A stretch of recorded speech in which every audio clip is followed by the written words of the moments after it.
Magandang araw sa inyong lahat, at welcome sa ating channel. Ngayon, ituturo ko sa inyo kung paano gamitin ng tama ang AVD Tech Power Corrector device. Madali lang itong gamitin kaya siguradong makakatulong ito sa pagtitipid ninyo sa kuryente. Tara, simulan na natin! Napakadali lang gamitin ang ating device. Ang kailangan mo lang gawin ay isaksak ito diretso sa saksakan. Walang kailangan na rewire o komplikadong pag-setup.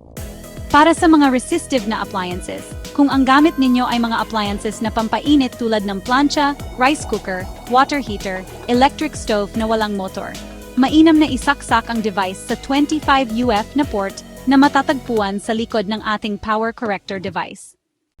Para sa mga appliances na may motor, kung ang gamit ninyo ay mga appliances na may motor tulad ng electric fan refrigerator, aircon electric stove na may built-in fan air fryer computer freezer, mainam na isaksak ang 25 UF device sa tabi ng mismong saksakan ng appliance. Kapag walang ginagamit na appliances, mainam na alisin sa saksakan ang 25 UF upang hindi ito mag-consume ng kuryente.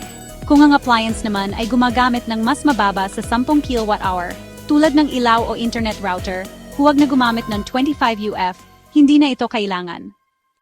Huwag nating kalimutan, kahit na may power saver device tayo, kailangan pa rin nating maging responsible sa paggamit ng kuryente.